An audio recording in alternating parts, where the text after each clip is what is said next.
A young man named Tayo, who found favor again in the hands of nature, has a story for you to ponder upon. He was once upon a time at the mercy of love and was almost doomed for life because he found love. This time, he shared his story with his boss's niece, Ukara, whom he was asked to keep her company by his boss, Mr. Gabriel, until his arrival from a meeting. Little did he know that he was about to find his long-lost love. Meet young Tayo way back during his university days, and his friend Chris and Chris's girlfriend, Franca. Tayo was a very shy and intelligent dude. He had never had the courage to walk up to his crush Kemi, to tell her about how he feels about her. All Kemi wanted was to concentrate on her musical career, and the only chance she could get was to work with the hottest guy on campus, Magic. Magic is a rich kid and known to be related with influential musical artists. But he also had issues with some cult members on campus, with the likes of Shadow, who had Magic on his target list. Although Magic's life was in danger, he never cared. And to mention it, Magic was a drug addict, and with his exuberant lifestyle, especially with every girl on campus. Moreover, poor Tayo already had this day special to him as he planned to go on a date with his crush, Kemi, in his hostel room with the help of his friend and roommate Chris. But Kemi already had her own plans of going to Magic's party that night with the help of one of her roommates to link her up with Magic, while she hoped to do a single album with Magic to help her secure a spot in her musical career. That eventful night, things got awry and Magic, while under the influence of drug, brutalized and raped Kemi in his studio room. This was supposed to be a normal night party, but it's beginning to take a whole new narrative. Kemi's sudden dilemma was supposed to be a secret because it will definitely lead to the expulsion of everyone who was a student in the party. Kemi wasn't seen around the school premises for 2 weeks, nor did she attend lectures. Tayo kept searching for his lost lover helplessly until one day his phone rang and it was Kemi. Kemi had not recovered from her previous predicament that she couldn't hold it anymore, so she had to tell Tayo. Meanwhile, Tayo had one time become pals with Shadow, the most feared cultist on campus, when Tayo helped him recover from electrocution when no one could help. Shadow wouldn't let anyone mess around with his savior, Tayo.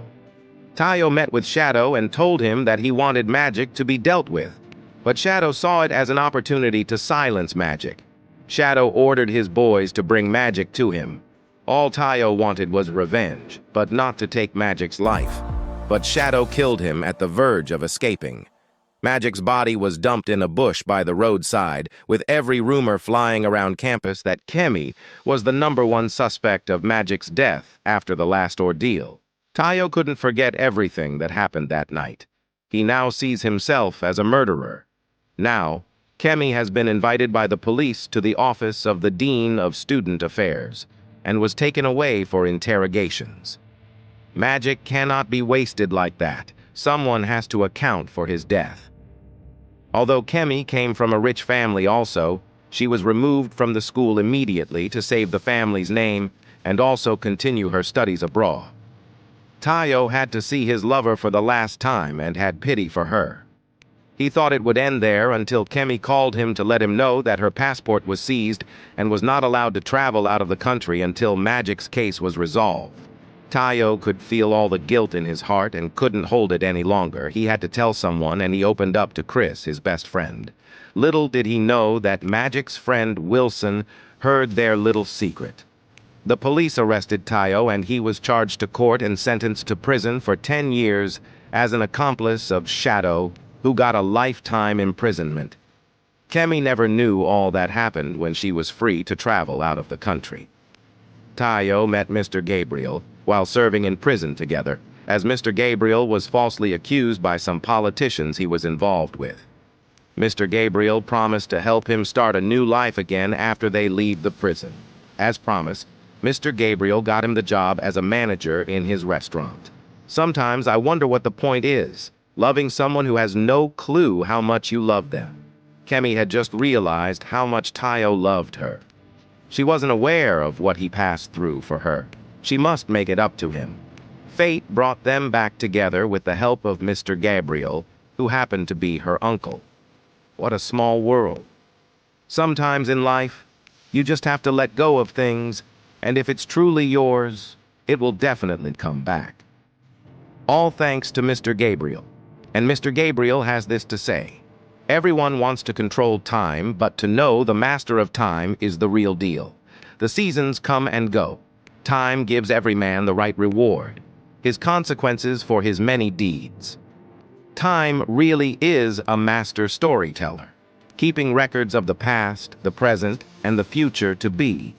I and billions of others like me are in the business of watching over your time. We serve the will of the master of time, and he calls himself I Am. But the real question is, do you know who controls your time? Thanks for watching. Please comment your thoughts and also like and share this video for more super amazing videos that we are bringing to you. And if you're watching from our YouTube channel, you can also subscribe and turn on your notification for more. Thank you.